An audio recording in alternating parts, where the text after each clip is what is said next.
sun were burning daylight.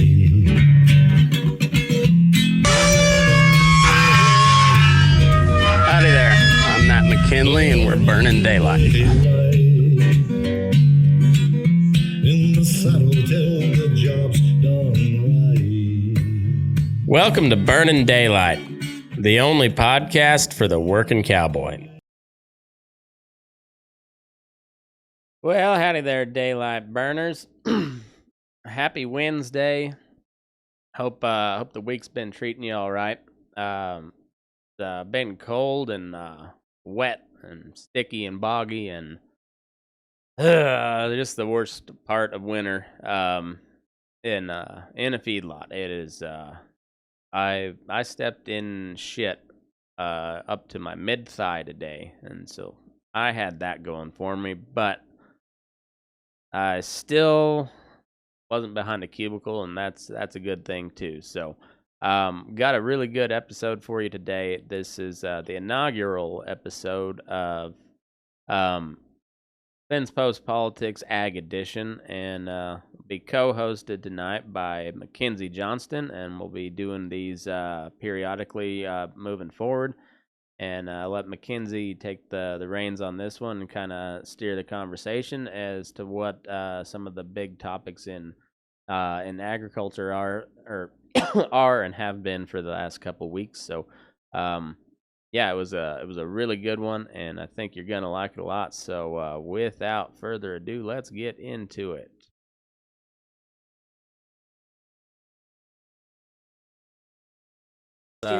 I don't think we'll ever be good again. Yeah, it's weird. It's weird seeing like how Nebraska was just such a powerhouse there for, growing up.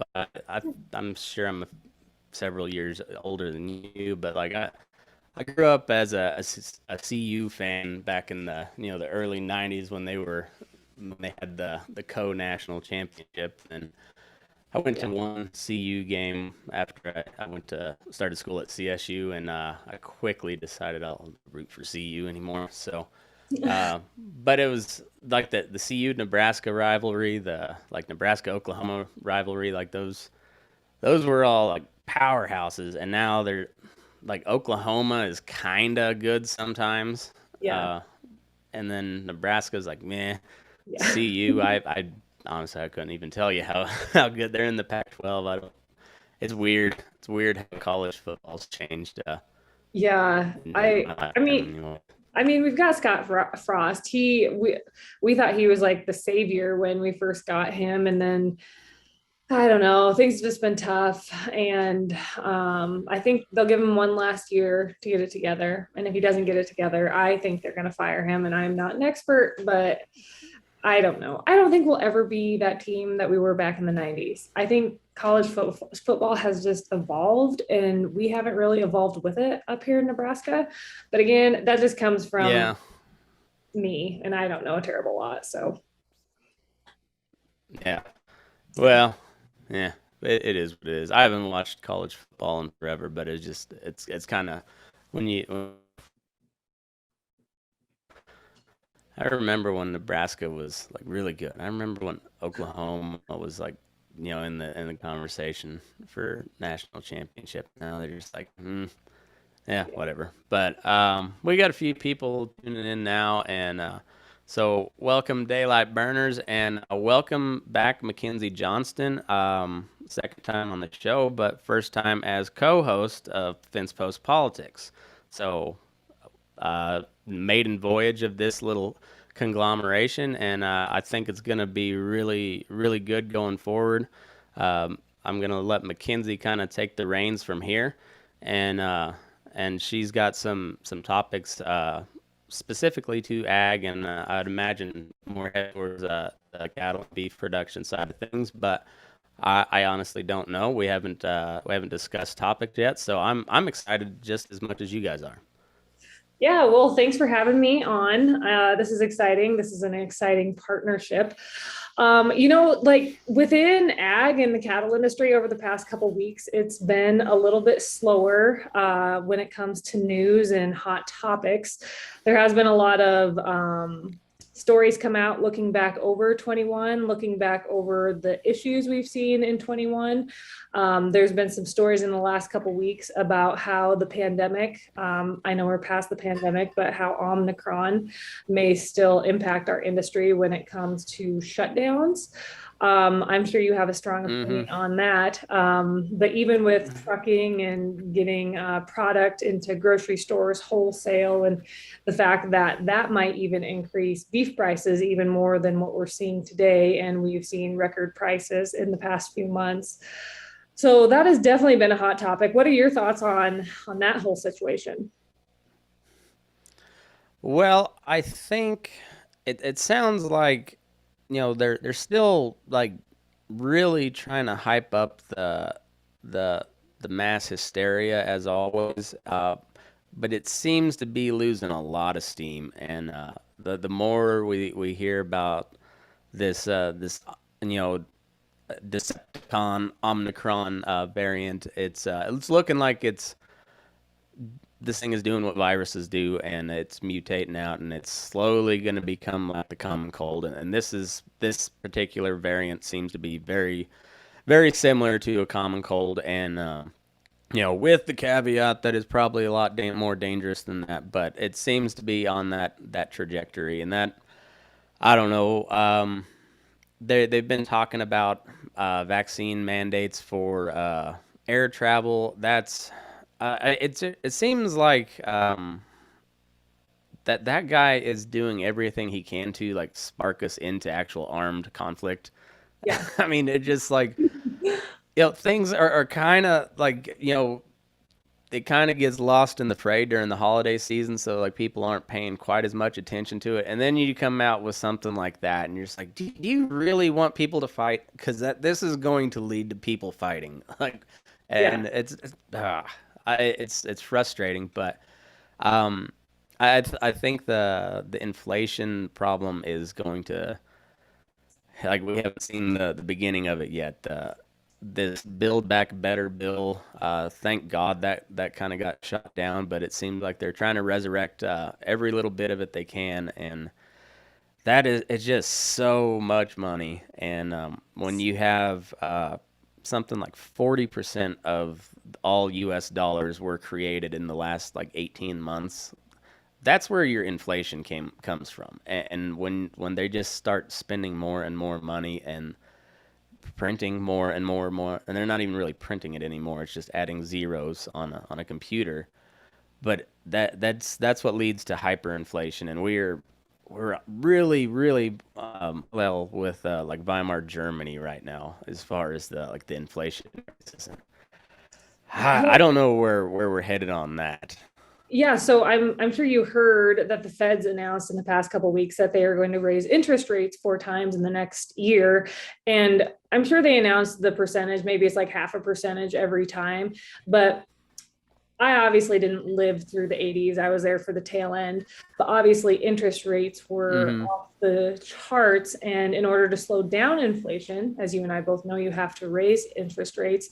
Do you think we could be looking at a situation, somewhat similar to the 80s, when we have to continue to bump up interest to slow down this problem we have?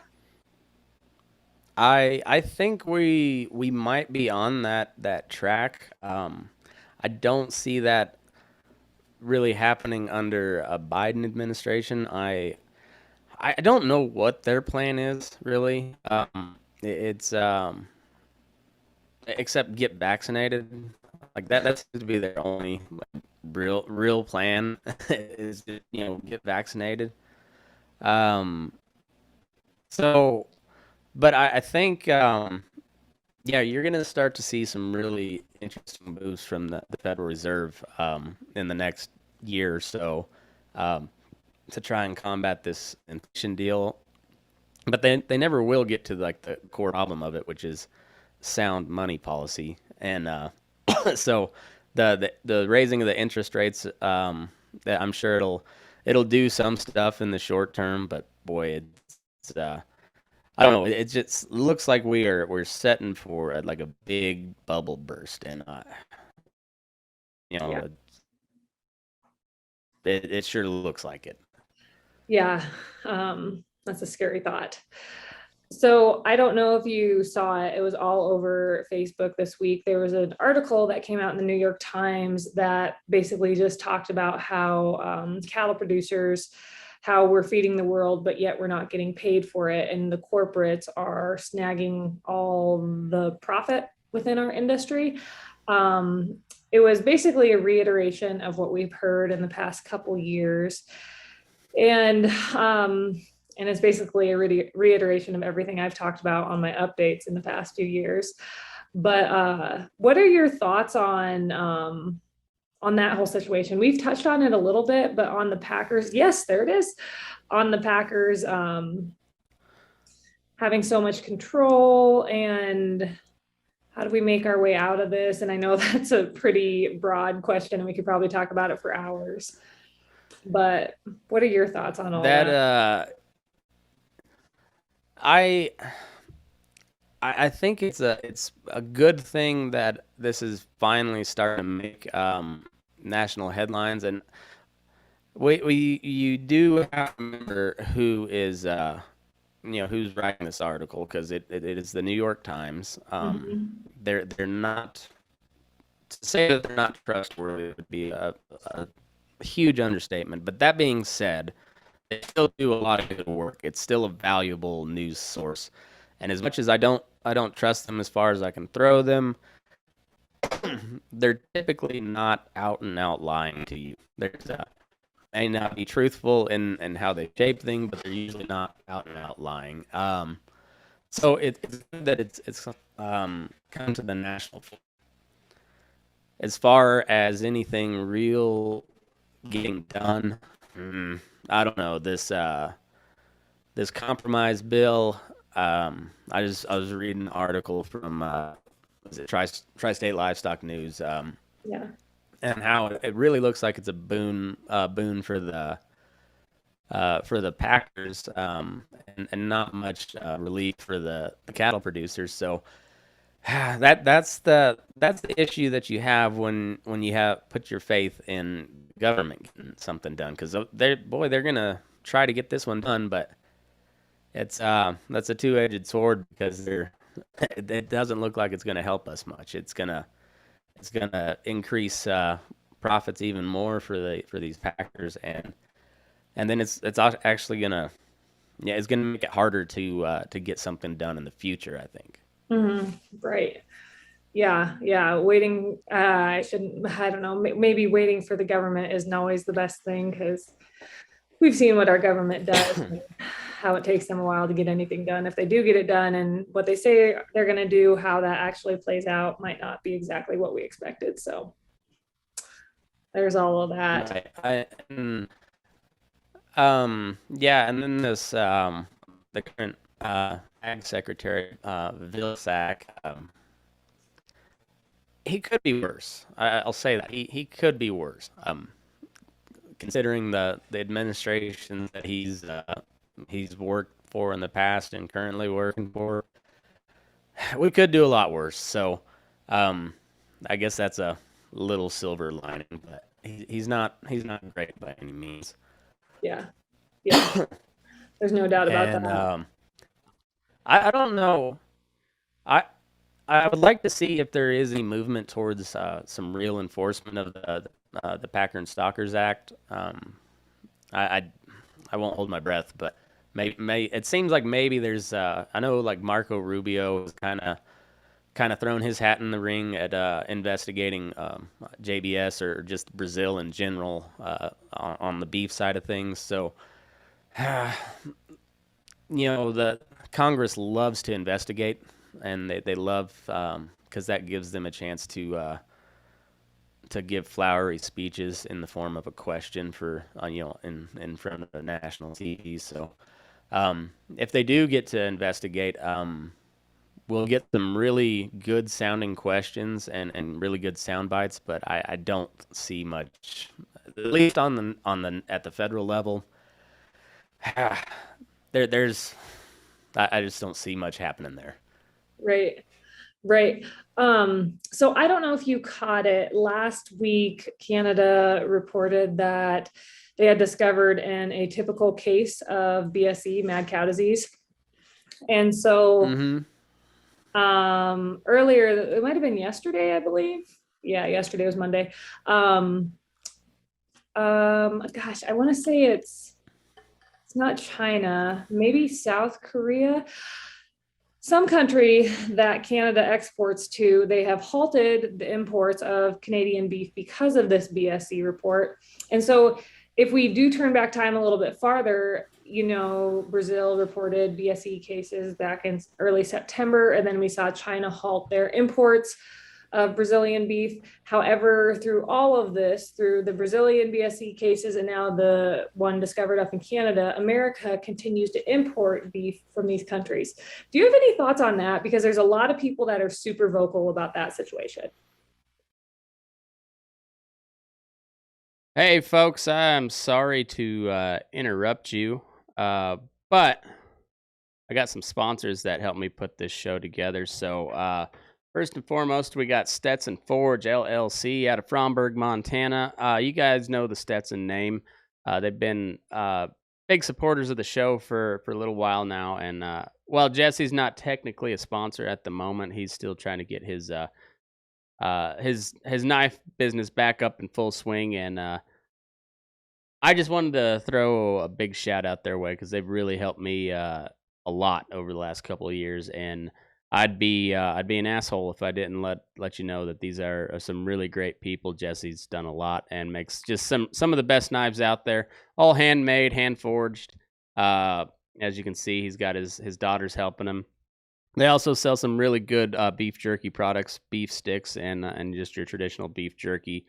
Several different flavors, comes highly recommended by plenty of cowhands that I've spoken to that have tried it. And it's just really good stuff from really great people. You can find Jesse over on Instagram at Stetson Forge, and just hit him up. He can get you hooked up with some beef jerky or a knife or however the case may be.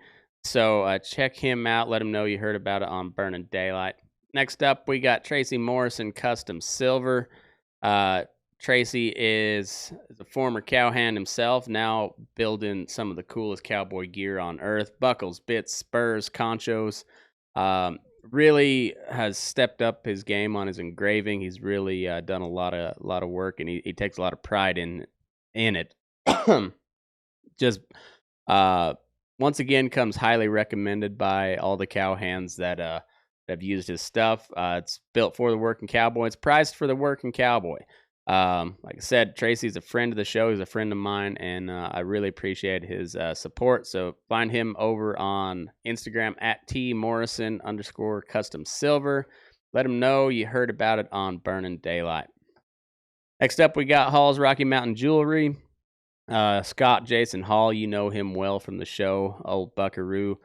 Quite the hand with a horse and a rope, but also just one of the best when it comes to engraving silver or any sort of jewelry work. He can inlay gold and platinum.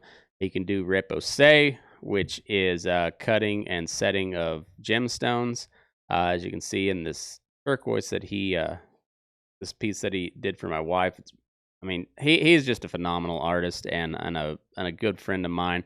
Find him on Instagram at Cowcamp Life, or on Facebook, Hall's Rocky Mountain Jewelry. Make sure you go check him out and let him know you heard about it on Burning Daylight.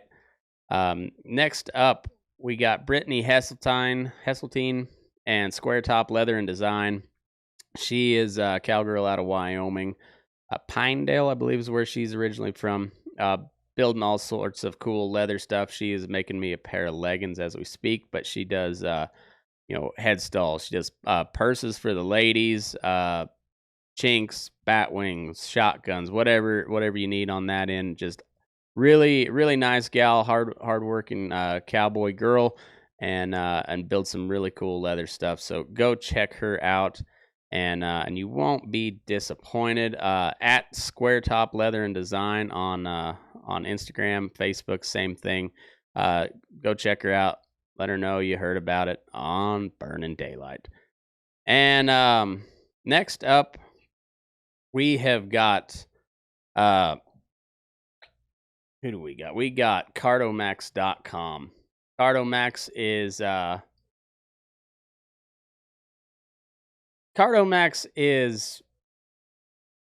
veteran-owned company, owned and operated by former Navy SEAL Sean Madsen. They're bringing the best sort of supplements that you can buy. I use this stuff all the time. There's no joke. I like the Hydromax stuff, which is obviously hydration. But they also have a energy intensifier, recovery accelerant, and an immune booster. I take the immune booster and the hydration stuff every day. Bunch of different flavors. You got watermelon, grape, blue raspberry, pink lemonade, orange, lemon lime, cherry lime. It's all good stuff. I really, really like it, and I recommend you guys use it. So head over to Cardomax.com. Use the promo code Move Your Ass, and you'll get 10% off. And then finally, last but not least, we've got Greene's Reserve. And Greene's Reserve is a tobacco alternative, and it's all made from hemp. They got 3 different flavors: wintergreen, menthol, and natural. It's all natural, 100% made out of hemp, no THC, and it's a really good stuff if you're looking to quit chew, or if I even use it when I'm doing some research and stuff. It just kind of helps me focus. So I highly recommend it. Check it out over at greensreserve.com/shop. And if you use the promo code MattGR, you will get $1 off a roll, or $1 off a can, or $5 off a roll. And I get a little kickback when you use that promo code. So promo code MattGR, Greens Reserve, GREENES reserve.com/shop. And that will do it for the sponsors. But if you don't care to hear the ads, and I understand, I don't hold it against you. However, it's if you'd like to support the show and not hear ads, head over to patreon.com/burningdaylight, and you can sign up at one of the many levels I have there. It's everywhere from $1 to $100 a month. Nobody does $100 a month, but you could be the first. And there's different perks that go along with all that. And as we move throughout 2022, I'll be doing a better job of our facilitating our giveaways and raffles and whatnot, and just providing some more bonus content and perks for anybody who signs up at Patreon. So all those people that do, I sure appreciate you. It really means a lot. And so head over to patreon.com/burningdaylight to sign up there, and let's get into the show. I saw the headline about the BSC, and man, I think, as much as I'm a very much a free market economy guy, I think it's a prudent measure to take care of the U.S. beef supply first and foremost. Mm-hmm. I like our neighbors to the north. I like to give them a hard time, but I really I really enjoy Canadians. But fuck off, Canada. We gotta deal with our own stuff here. Brazil, you can go to hell too. Uruguay, all of you guys. Sorry, I don't care. We've got enough of a crisis here in America, and that may be xenophobic or nationalist or whatever the fuck the buzzwords are nowadays. But yeah, I would be in favor of shutting down all beef imports until we fix what we got going on here. Then you don't got to worry about mandatory country of origin labeling when every single cut of beef that's sold in the U.S. is actually grown in the U.S. Uh-huh. So, I would say that the cattle trade between the U.S. and Mexico. That's while I know our cattle kind of pretty thriving cattle trade there, and I don't see a whole lot of issue um, with with cattle on that end, but the particularly the importing of beef. Why would we? Why do we need to? And it's only because the accurate. Yeah, yeah, and a lot of people come to the defense of it, saying that we need that lean trim for our own market. A lot of people say that if we didn't have that lean trim, we wouldn't have the hamburger supply that we have, and we wouldn't be able to fill all the needs here in this country. However, I've always thought, and I'm not an expert, but I've always wondered if we didn't have that import, those beef imports, wouldn't that just significantly help our cull cow market, that we can get trim off of those animals, you know? It would seem like it'd be a real real shot in the arm to the cull cow market. The like you're just you're kind of canner type cows. That's good hamburger there, and it just adds a little value, and where you're just not watching the old cow rot away to nothing, and you're never gonna get anything for 'em. And I think there's a time and a place for for tariffs and just shutting down imports. I think at some point we've got to we've got plenty of supply here, and we need to fix our own economy before we start worrying about importing beef from other countries. Right. Yeah. Yeah. And one more thing about the cull cow market, the average rancher, 20% of their yearly income comes from their cull cows, which is huge. Imagine how that would help our industry if, that market just got a little bit of a shot in the arm. In my opinion, I think that could be a real game changer. I think so too. Have you heard any progress updates from Sustainable Beef there in North Platte? Oh, so I haven't heard anything. I haven't talked to Trey Wasserberger in a while, but there was an article in the North Platte Post last week. And I'm not going to say it was negative by any means, but it talked about the lengthy process that Sustainable Beef has in front of it when it comes to applying for, gosh, what's the correct word? They have to apply for certain, basically steps they have to go through still in the process of before they can start construction. So anyways, it basically just talked about the longer road ahead that they have. But from what I have heard and what from Trey Wasserberger has said, that it's all green lights and things are going well. And I think they are. I think they're going fantastic for those guys. Good. I really want to see that success. I've spoke with Trey on the podcast before, and I like where they're headed, and it's nice to see somebody just to trying to do something to kind of break this stranglehold, and doing it from the private sector, and not throwing up a Hail Mary to the U.S. government.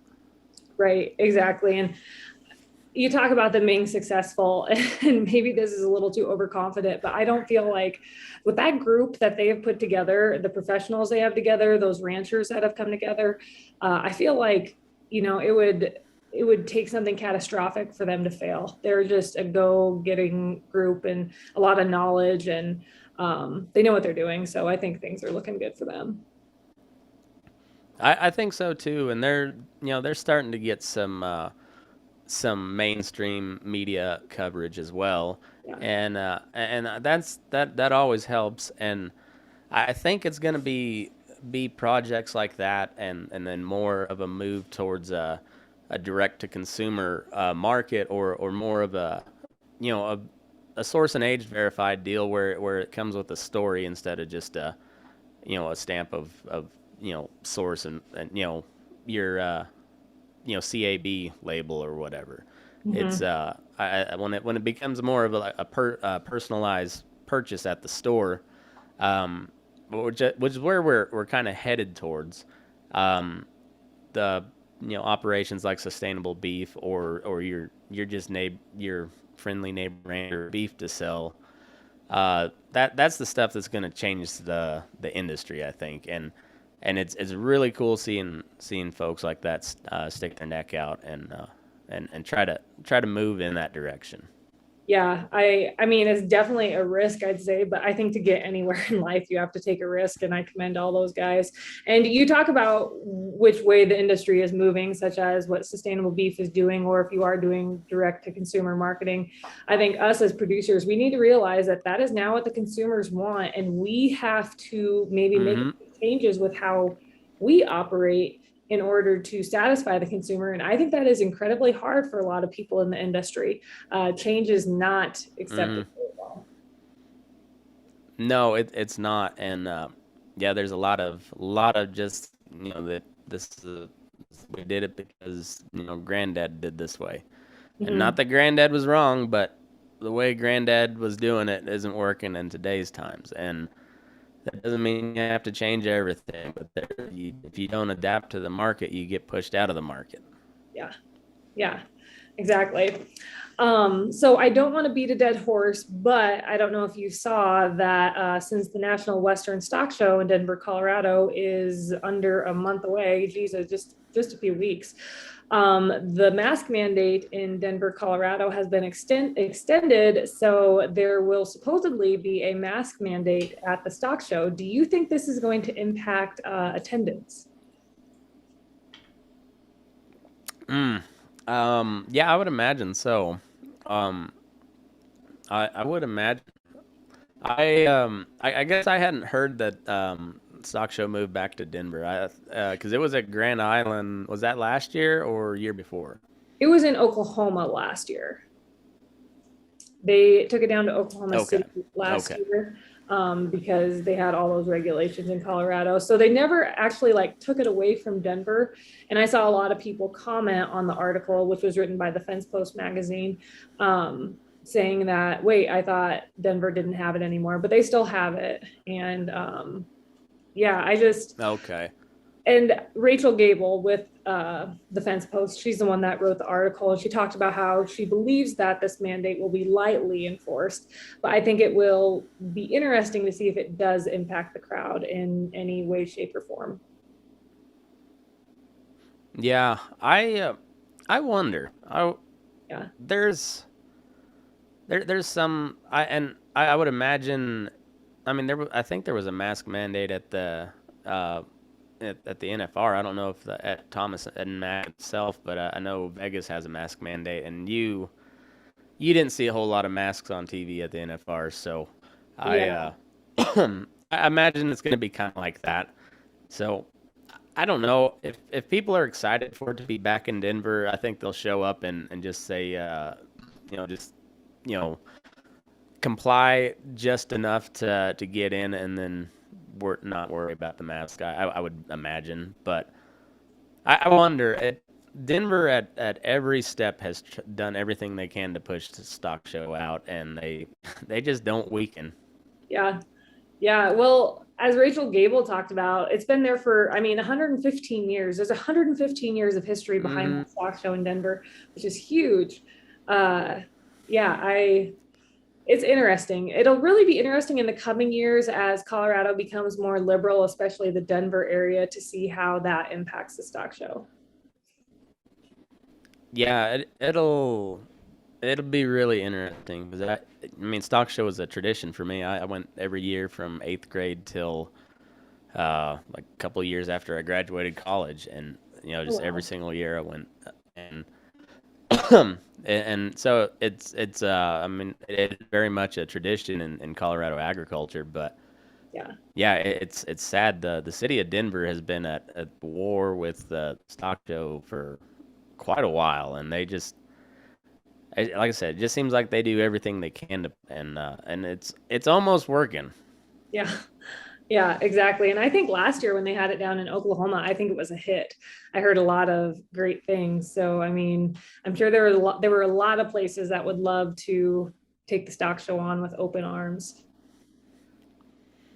Yeah, I think so. And Denver, just anymore, they don't have that much to offer. Um, I haven't been there in a while. outside of there's not a whole lot of ag-centric stuff in Denver. Yeah. Yeah. Which, yeah, And that's definitely something to consider.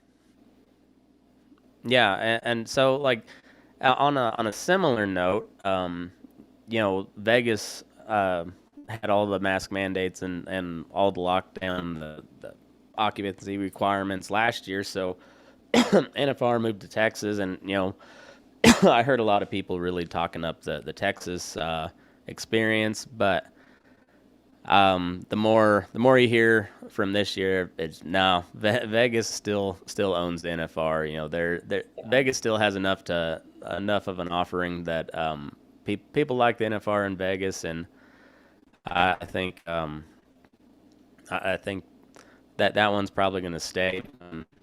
Texas, they made a splash, but I don't see it going anywhere besides Vegas. Right, exactly. And yeah, I mean, Vegas and the NFR, they just go hand in hand. You can't beat it. Yeah, and it's just I just it felt like all was right with the world.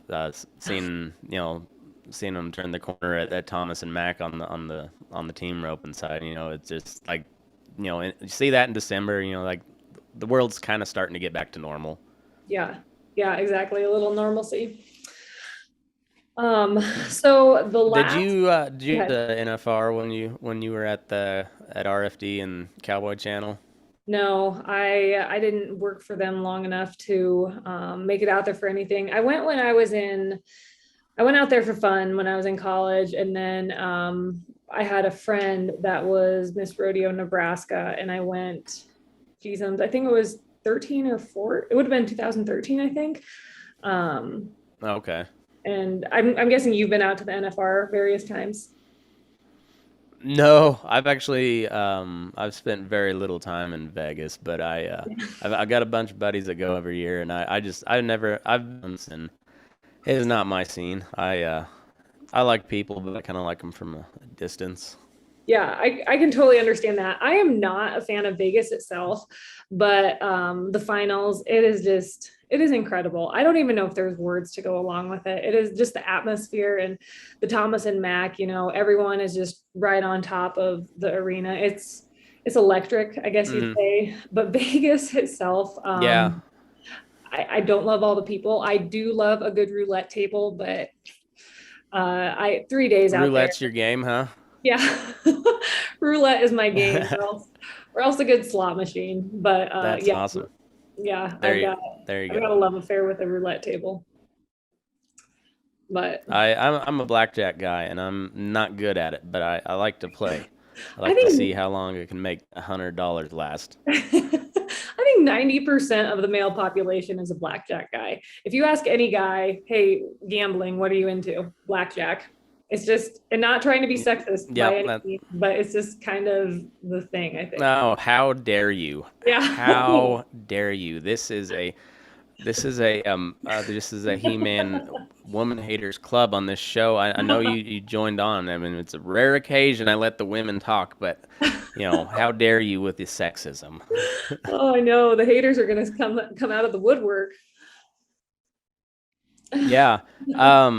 So on the kind of on that note, on the cultural side of things here, this holiday season, apparently Seth Rogen and Sarah Silverman, who used to be really incredibly funny. Like Seth Rogen has been in some of the best comedy movies ever made, and has turned into just like a really giant liberal woke on Twitter as of the last several years. It has as much of Hollywood, but apparently they made this like claymation Santa program, and it was supposed to be like kind of edgy comedy, but like also combining the woke nonsense, and so now it's like a woman Santa Claus, and Oh my yeah, God. it's I was just like, that's a it's a strange way to go. I mean, I guess that's one way to do it, but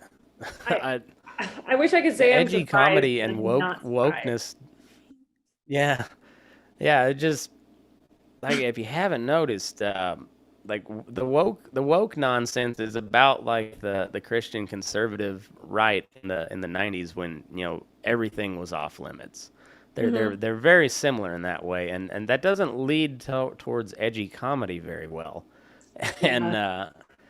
Yeah. yeah, I listened to like a little clip of it, and it just I'll could they have to just go check it back to out. being funny? Like I liked it when they were funny.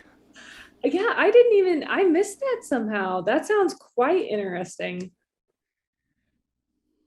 Yeah, and I've heard, and this one I've actually heard some good things about, and I've not watched it yet. Oh, Maybe okay. this will be our research project for next Yeah. week. It's on Netflix, and it's called Don't Look Up, and it's all along those same lines. It's an Adam McKay movie. He made like I think he made The Hangover, all the Hangover movies, and he made The Big Short, and he's made some really funny movies, and but it's about climate change because of course it is. Why wouldn't it be? Oh my And God. and about how nobody is doing anything about climate change, and how just everybody's acting like. And so I don't know. I've heard that it's funny from a few people. I've also heard that it's garbage from another a few people, and I like the guy's movies, so I'll give it a shot. I'll see what it's about, and hopefully they make a funny comedy because those have been very rare in the last several years. That's my easily my favorite genre of movie, and there just hasn't been any good ones in a long time. I feel like movies in general have not been solid for quite a while. There's been a few good ones No, along it's the all way. remakes. Yeah. I mean, I don't know. Like, there's never a movie that comes out that I think to myself, man, I want to see that ASAP. Like, I want to go to the theater and see that. I know no one goes to theaters anymore, but I don't know. I don't know why movie making has just went to hell, I guess. But I think part of it is I think so much of the movie making these days, and also just the television shows on TV, they all have an agenda behind them, and it's the woke agenda, in my Mm-hmm. opinion, and that just irritates, just totally irritates me, and I just don't watch it. Yeah, yeah, I don't watch much TV anymore after starting this whole thing. I don't have that much time, but yeah, like me and my wife are going back and watching The Sopranos, and like I Yeah, South Park still they still do it upright. South Park still got the touch, but yeah, outside of that, I like it's all I don't know. It Media is weird right now. yeah. So I don't know. I'll watch the movie and see, but I think you're gonna as the COVID stuff kind of fades away. Hopefully, like I said, they're still hanging on for dear life to all the COVID hysteria, but I think it's starting to fade away. Even you know, Biden admitted that there's no federal solution to it, so that's a good step. Yeah, Um, definitely. but I don't think that's gonna. I don't think it's gonna make states like California and New York less crazy, though. If not, it might actually make them more crazy. Yeah. Um, It'll be interesting to see what New York City does when the new mayor takes office. That The current mayor, that guy is a real piece of shit. That guy is, oh, he has destroyed New York City. Oh, I know. Um, Their vaccine mandate? That is yeah, wild. yeah, yeah. It's insane that like. Did you see that video that was floating? I don't know how much you spend on Twitter, but there was a video floating around Twitter of there was like 20 NYPD officers like surrounded this booth at a restaurant to escort people out because they like the kid was crying. One of the cops was laughing at the kid, And I Yeah, was like, man, that yeah, is like that's some Soviet Russia shit. yeah, that is extreme. Who would have ever thought we'd see that here? Yeah, and it's wild. So I mean, if you don't live in those type of environments, like, but man, be thankful that's I'm so glad I live in rural Nevada and not New York City or LA. Yeah, well, if I did, I would get out because I think it's only going to get Oh worse. yeah. And you talked about how COVID will hopefully fade away in the near future. And I do think there's a chance of that. But I think also this administration, they cannot let go of the thought of having control of the people here in the United States, which probably sounds pretty crazy and Hmm. radical. But they're wanting to force all this on us. And the moment they step back and say COVID isn't as much of a threat, that takes some of their push for power away. So it'll be interesting to see how they Hmm. walk that line going forward. I think, and I've heard this predicted several other places too, but um, I think they're gonna push more as COVID kind of fades away. They're gonna push more towards the climate change stuff, which Oh, is even more scary because while I don't like I don't buy into the full into the climate change green agenda. I do think there is something to be said about pollution and what I don't know.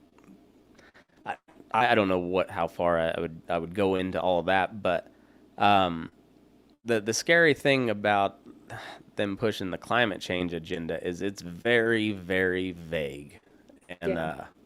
you know we thought the COVID restrictions made no sense.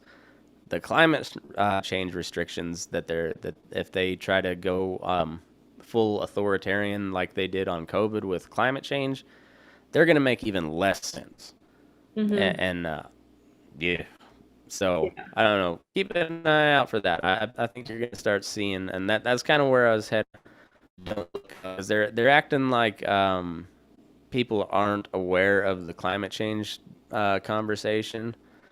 And I don't know if you've noticed over the weekend and over Christmas and whatnot. You know, I keep seeing these articles about how it's a rare white Christmas in the Western United States, and it's like man, who would have imagined that in December in the Northern Hemisphere it would snow?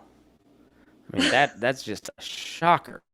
Shocker, Who real shocker. who would have thought that it would snow on Christmas in the northern hemisphere. You know, um, it's not like the place is getting snow over the weekend, over this past week. Or it's not like it's snowing in Atlanta or Hmm. Corpus Christi or Miami. It's snowing in. You know, they point out Seattle and Portland, which maybe they don't get a ton of snow because they're just right on the coast, but it still gets cold up there. It's the Pacific Northwest.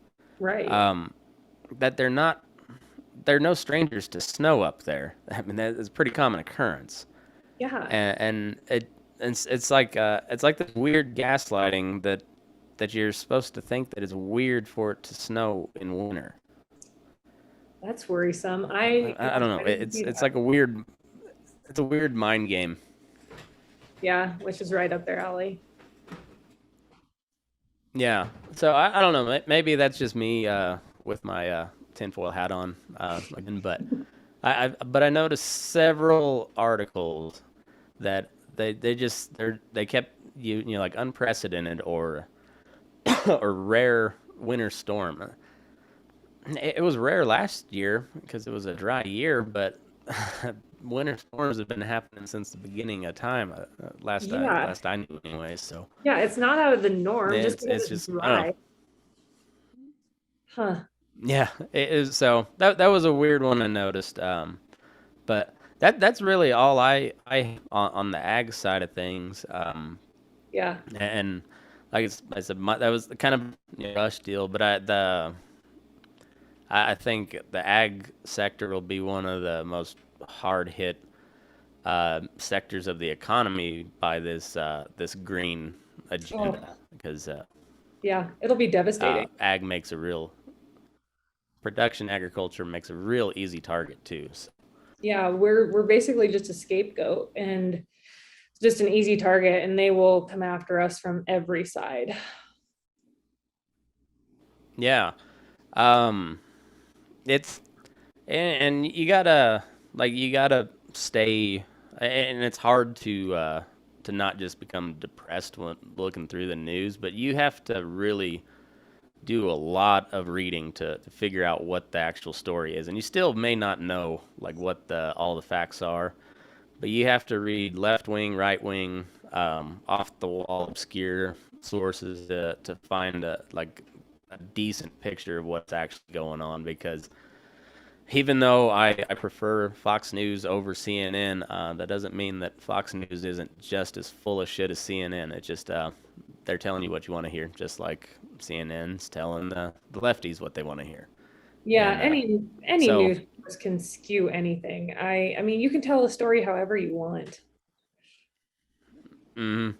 Yeah. Yeah, so that's why you come to Post Politics and the Burning Daylight podcast for real nonsense that we put out as news. Actually, Mackenzie actually does a really good job on the market report. That's I'm really excited to have that on the feed. I think the listeners will really like that, and it adds a little more content, and you get I don't know, it just you get a young voice putting a good show together, and so make sure you tune in starting Monday, I believe.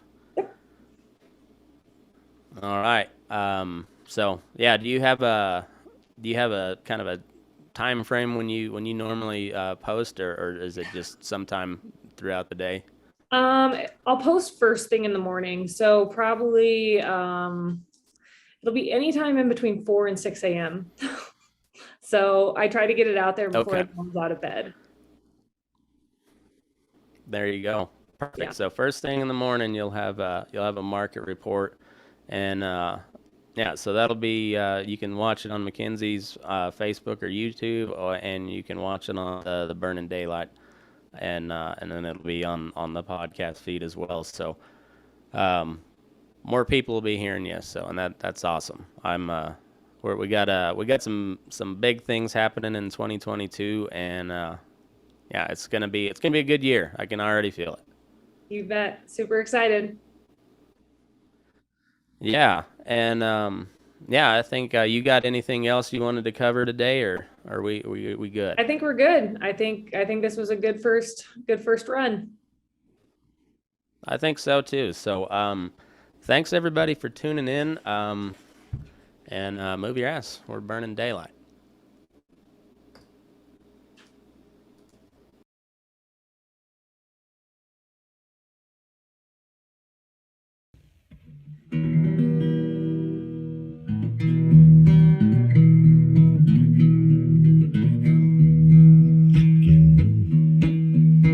Your eyes up in the morning, beneath the stars so bright. Pull your hat down, make sure your cinch is tight. Horse is kinda snuffy, cold chill up your spine. We'll get your ass moving, son, we're burning daylight. Burning daylight. Burning daylight. In the saddle till the job's done right. Burning daylight. Well, life is just a gather, and you won't catch 'em all. But when you ride through the gate, make sure you sit up tall. I can see the horizon, it's looking pretty bright. Well, get your ass moving, son, we're burning daylight. Burning daylight. Burning daylight. In the saddle till the job's done right.